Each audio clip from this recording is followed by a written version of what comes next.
Marami pong nako-curious sa video na ito, kaya suriin po natin. Faith without work is dead. James 2 verse 17 yung verse na yan. Ano po yung workspace gospel? Na kailangan mo daw gumawa ng mabuti para maligtas, na kaya mo makakontribute sa salvation mo. In short, Jesus plus good works equals salvation. That's absolute blasphemy. That's absolute blasphemy. Again, ang mga kausap niya po dito ay mga saved people na. At ang itinuturo po ni James dito ay dapat yung true faith mo ay magre-resulta ng pruweba, ng evidence. Okay? Sabi niya dito, since you know the truth, you shall live the truth. You need to apply what you know. Sa madaling salita, ang sinasabi niya po dito, hindi porkit save ka na, ay pwede ka nang mamuhay kung ano man ang gusto mo or gawin kung ano man ang gusto mo. Dapat yung true faith mo ay may ebidensya at resulta. Ano po yun? Good works. Kaya never magiging faith plus works equals salvation. Sobrang mali po niyan. Absolute blasphemy. This is one of the most dangerous doctrine na pwede niyong paniwalaan. Kasi if you think na yung good works mo ang makakapagligtas sa iyo, you are trusting yourself, a sinner, not the Savior, Jesus Christ. Okay, tinawag na blasphemy ang faith at works. Pero ito pong tanong, kung mali po ang works, bakit malinaw ito na sinasabi sa James chapter 2 verse 17? Faith without works is dead. Now, tama naman po na hindi ka maliligtas ng mabuting gawa alone or works alone. Tama po na ang kaligtasan ay biyaya ng Diyos at hindi mo ito binabayaran. Pero mali pong sinasabi nila na faith alone, nothing else. Dahil mismong Biblia po ang hindi sumasang-ayon doon. In James chapter 2 verse 24, sinasabi po dito, a person is justified by works and not by faith alone. So hindi po ito option. Direktang salita talaga ito sa Biblia, word for word. So ngayon po, sino ang mali? Ang Biblia ba? O ang interpretation? Di ba? Ka-Curious, kailangan po nating ituro ang tama upang walang Kristiyano ang maligaw. Sa dami nga naman ng followers nito, ay ganoon na rin po karami ang maaring mahulog po sa maling aral. This is not to argue but to save everyone from the wrong teachings. Now, ito po ang isa sa pinaka malinaw at pinaka hindi po pinapansin na bahagi po ng Biblia pagdating po sa usapin ng faith at works. In Matthew 25 verse 31 to 46, ito po ay eksena ng second coming ni Jesus, final judgment, huling hatol ng buong sangkatauhan. Hindi po ito parable lang na simpleng kwento. Ito po ay prophetic picture ng tunay po na mangyayari. Ano pong ginawa ni Jesus sa judgment? Hinati po niya ang mga tao sa dalawa, sa sheep na maliligtas at goats na hindi maliligtas. At ano pong basihan niya? Hindi po theology, hindi po debate, hindi po faith statement. Ang basihan, works, gawa. In Matthew 25 verse 35 to 36, sinasabi dito, I was hungry and you gave me food. I was thirsty and you gave me drink. I was stranger and you welcomed me. Pansinin niyo po ito. Hindi po sinabi ni Jesus na dahil naniniwala ka lang, dahil tinanggap mo ako sa puso mo. Ang sinabi po niya dito, ginawa mo ito. Now, ito pong pinaka-importanting tanong. Kung evidence lang ang works, bakit ito ang basihan ng judgment? Well, ito pong malinaw na sagot. Dahil ang gawa po ang nagpapakita ng tunay na faith. Hindi po nakikita ang faith sa salita lang. Nakikita ito sa buhay. Hindi mo po pwedeng sabihin na naniniwala ako kay Kristo, pero wala kang awa, wala kang pag-ibig, wala kang malasakit. Dahil ayon nga po kay Jesus, ang ginawa mo sa kapwa mo, ginawa mo sa Kanya. In Matthew 25 verse 40, malinaw po yan na sinasabi, whatever you did for the least of this, you did for me. Ito pong malalim na katotohanan. Ang works ay hindi po simpleng extra. Ito po ay expression ng tunay na pag-ibig sa Diyos. Now, hindi po ito contradiction sa grace. May mga nagsasabi po kasi na, edi parang works-based salvation na yan. Hindi po. Linawin po natin ito. Hindi ka po hinuhusgahan dahil ang works mo ang nagliligtas sa iyo. Hinuhusgahan ka dahil ang works mo ang nagpakita kung tunay ang faith mo.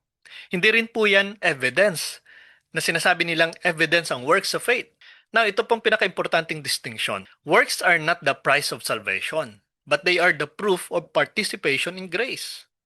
Kasi kung purely evidence lang, may problema po yan. Kung sinasabi nila na evidence lang ang work, dapat kahit walang works, may salvation pa rin. Di ba? Pero ayon po kay Jesus, wala. Ibig sabihin, hindi po sapat, may faith ka sa isip, kailangan na nabubuhay ito sa gawa. Now, ano pong mali sa argument nila? Sinasabi po nila na faith plus works equals salvation is blasphemy daw. So, unang tingin po parang tama. Parang pinoprotektahan nila ang grace. Pero ang problema po dito, mali po ang pagkakaintindi nila sa works. Unang maling assumption po dito, iniisip nila na kapag sinabi mong may works ang salvation, ibig sabihin, binili mo na ang kaligtasan. Kaya agad nilang sinasabi na blasphemy daw. Pero hindi iyan po ang turo ng Biblia. Ang Biblia po ay hindi simplistic. Hindi po ito faith alone. Hindi po ito works alone. Kundi faith na buhay na kumikilos sa pamamagitan ng gawa. Linawin po natin ito. Ano ang role ng works? Ito po kasi yung pinaka-importante. Hindi ito ang paniniwala ng simbahan na sinasabing gagawa ka na mabuti para bilhin ang kaligtasan. Wala pong ganong turo ang simbahan. Dahil malinaw po na sinasabi sa simbahan na ang grace ang pinanggagalingan ng salvation. Ito po ang tamang paniniwala. Ang tunay na pananampalataya hindi hiwalay sa gawa. Hindi po pwedeng may faith ka pero walang pagbabago. In Galatians chapter 5 verse 6 sinasabi dito, faith working through love. Malinaw pong punto dito. Pansinin niyo po, hindi po sinasabi na faith without action. Ang sinasabi po dito, faith that works. Maliwanag po yan. Ito pong napaka-importanting reality. Ang works ay hindi dagdag, hindi po yan optional, hindi po yan decoration. Ito ay natural na bunga ng tunay na faith. Maliwanag po yan. Now, kung walang works, anong ibig sabihin nito? Hindi po kasi ito simpleng kulang lang. Ang sabi po ng Biblia in James chapter 2 verse 17, faith without works is dead. Linawin pa natin ito. Hindi po sinabi na faith without works is weak. Hindi po sinabi na faith without works is immature. Ang sinabi po dito, dead, patay. Ito pong malalim na katotohanan. Kung ang faith mo ay walang gawa, walang pagbabago, walang bunga, hindi po iyon incomplete faith. Iyon ay patay na pananampalataya. Now, ito pong sagot sa claim nila na evidence lang ang works. Well, parang mukhang tama, pero hindi po yan sapat. Ang tanong po natin dito ay, kung ang faith ay walang works, sinasabi ni James in chapter 2 verse 14, can that faith save him? Ang sagot po dito, hindi. Now, ito pong pinaka-critical point. Kung evidence lang ang works, dapat kahit walang works, ligtas ka pa rin. Pero ayon po sa Biblia, hindi. Ibig sabihin po nito, ang works ay hindi lang po proof, kundi bahagi po ng buhay na pananampalataya na nagliligtas. Kaya maliwanag din po ang sinabi doon sa Matthew 25 verse 31 to 46 na sa araw po ng paghuhukom, hinusgahan ang tao base sa pinakain ng gutom, pinainom ang uhaw, tinulungan ang mga nangangailangan. Kung papansinin po natin ito, hindi niya sinabi na dahil naniniwala ka lang or dahil may faith ka. Ang basihan talaga doon, ginawa mo. Kaya kung ang faith alone lang ang kailangan, bakit sa second coming, hinusgahan ng Diyos ang mga tao sa gawa? Kaya malinaw po talaga ang sagot dito. Dahil ang tunay po na faith, nakikita po sa gawa. At kung walang gawa, wala ring tunay na faith. Now, ito pong pinakamatinding reality check. Pwede mong sabihin na naniniwala ako kay Jesus. Pero kung wala pong pagbabago, walang pag-ibig, walang works, ang sabi po ng Biblia, patay ang faith mo. Now, ito pong pinakaugat na issue. Ano ba talaga ang faith na tinutukoy nila? Na kapag sinasabi nilang faith alone saves, kadalasan ang ibig nilang sabihin ay paniniwala lang. Intellectual belief, internal conviction, na parang itinuturo talaga at sinasabi na just accept Jesus and say it to yourself, I accept Jesus. Pero ito pong problema, ang ganito pong uri ng faith ay kulang. Bakit? Dahil hindi po ito larawan ng faith sa Biblia. Ano pong faith sa Biblia? Sa Biblia po, ang faith ay buhay, kumikilos, nagbabago ng tao, nagbubunga ng works. Hindi po ito passive, hindi po ito tahimik lang, hindi po evidence lang ang works. Ito ay active na relasyon sa Diyos. Magkasama talaga ang dalawa. In James chapter 2 verse 19 sinasabi dito, you believe that God is one, you do well. Even the demons believe and shudder. Ito pong pinakamatindi. May belief ang demonyo. Alam nila na totoo ang Diyos. Naniniwala sila, pero hindi sila ligtas. Kasi ano pong malinaw dito? Kung belief alone ang salvation, dapat ligtas ang demonyo. Pero hindi sila ligtas. Anong ibig sabihin nito?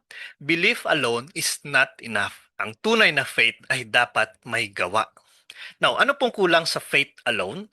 Ang kulang po dito is obedience, transformation, action. In Romans chapter 1 verse 5 sinasabi dito, obedience of faith.